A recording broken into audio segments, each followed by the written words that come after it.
Things are going to be much better if we only will. That was Carnegie Hall, Young People's Choir of New York, Steve Martin on the banjo, and Sting doing the vocal. I love that so much.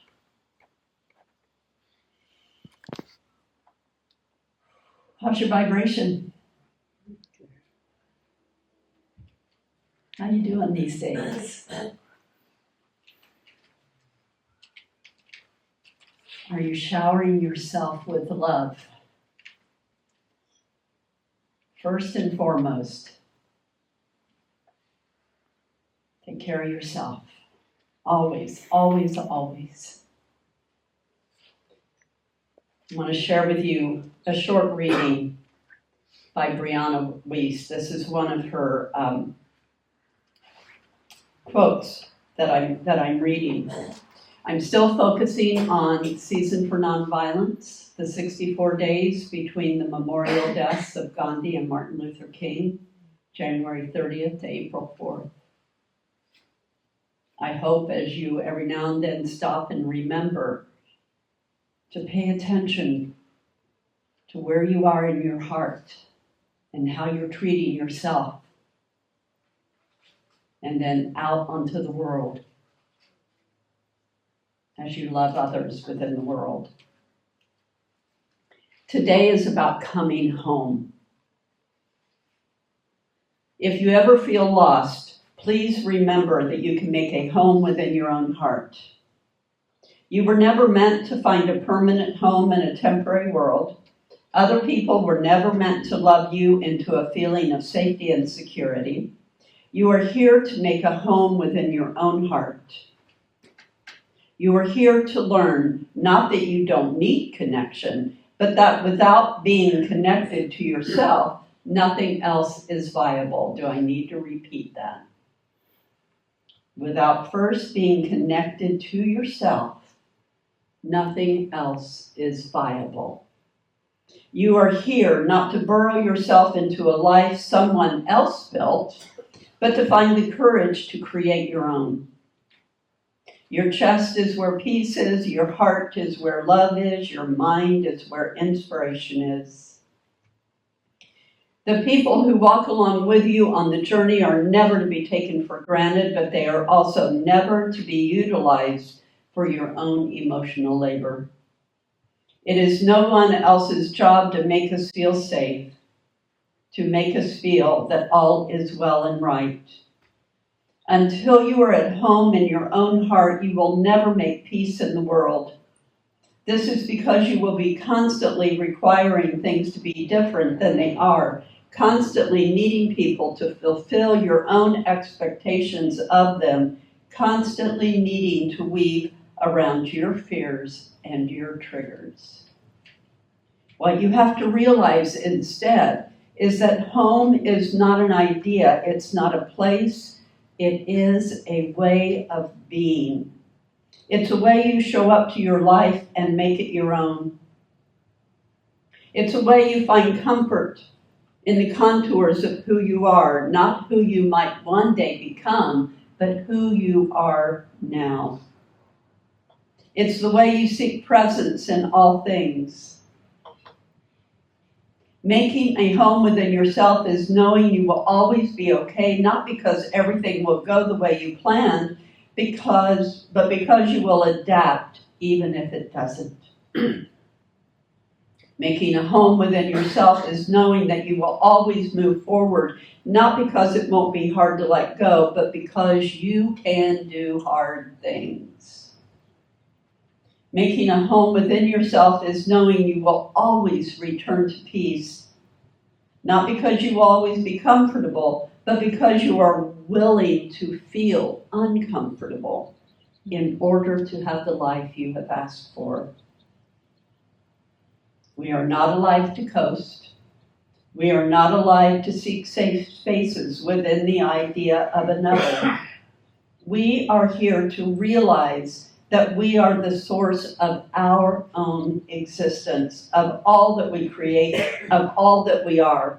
We are here to bring ourselves home and then to show others the way back to themselves. Brianna Wiest, from her book, When You're Ready, This Is How You Heal. Your home, your heart.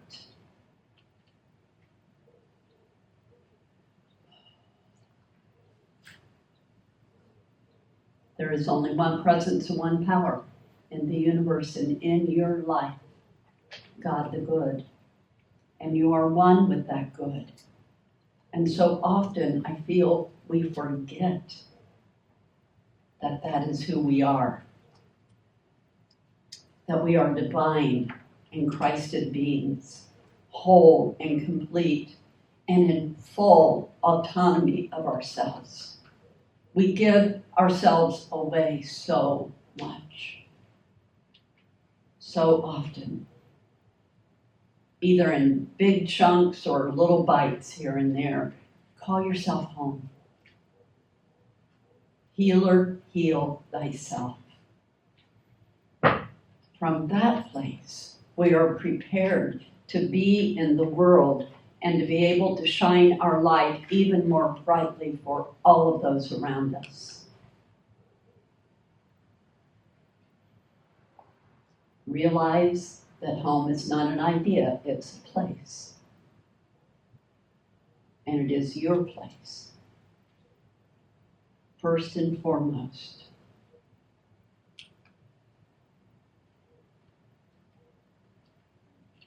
So with all of these thoughts and these thinkings and all of the music that I'm bringing to you this morning, it's about keeping our vibrations high.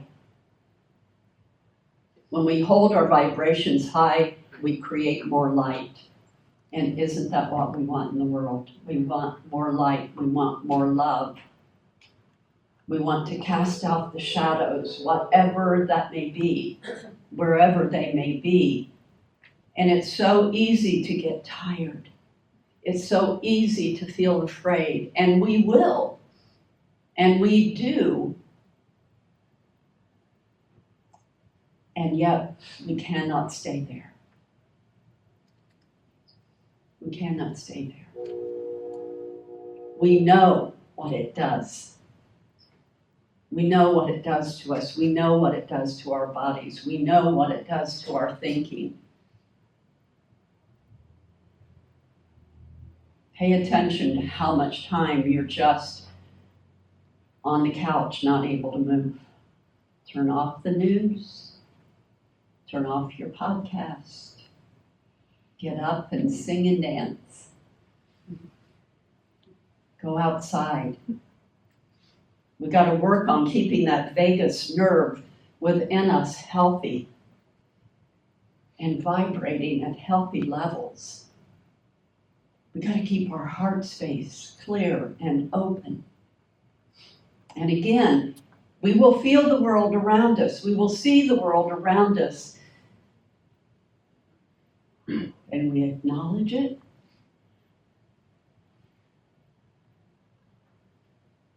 I had a friend call me with something the other day,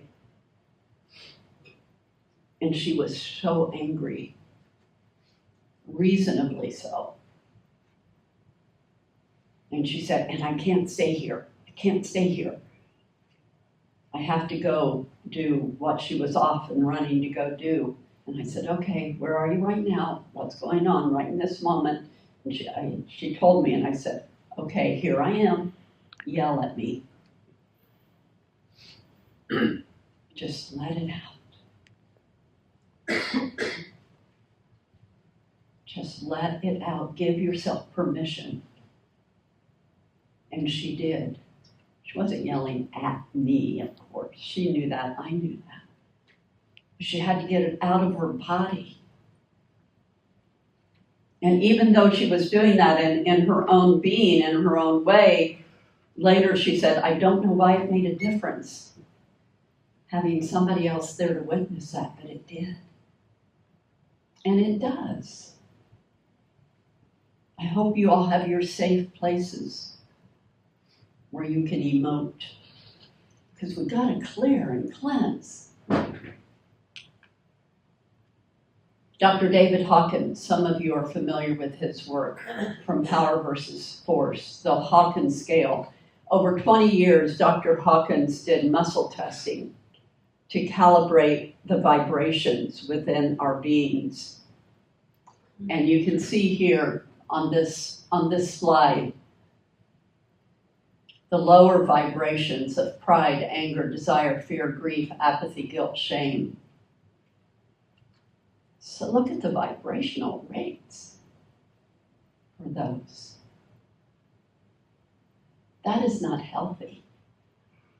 It's healthy to know when you're there, and it's healthy to be able to express it, but not to stay there. You want to rise above that line. Have the courage to rise above that line. And through every breath, through every letting go, to find that next highest vibration, to find that next light.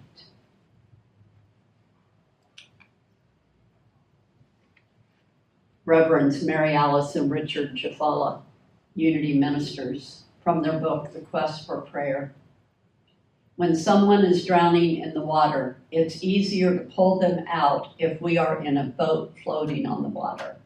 We can only help them by being on a higher level ourselves. Ask yourself, am I lighting a candle or am I merely helping someone grope in the dark? Where do you want to be? Where do you want to be? We want to be on that lifeboat, being able to pull ourselves out of the water when we find ourselves there, but also to be able to help others. A single light may seem insignificant, but collectively, our light can obscure the darkness. This is our work. This is our work on the planet. It has always been our work on the planet, not just now. Always.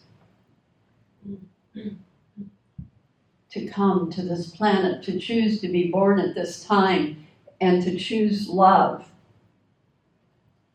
To show me how to love myself, and move into loving others. To be able to be a light in the darkness for myself and all of those around us. And from Brianna, we are not alive to coast. Oh, doesn't it feel good some days to just coast? Do you know how you coast? Downhill. You don't coast uphill. It's only a downward trajectory. Just the way it works. We are not alive to seek safe spaces within the idea of another. We are here to realize that we are the source of our own existence, of all that we create, of all that we are. We are here to bring ourselves home and then to show others the way back to themselves. I was going to play Alexia's song, The Power of Love is Here Now. But in essence, this is the lyric. These are the lyrics of that song. The power of love is here now. The power of now is here now. The power of you and me is here to create magic on earth. Find your safe place. Find your heart. Pay attention to what you're feeding the field, fear or love. And then always rise to that next highest vibration. Be a light in the collective of lights. And so it is.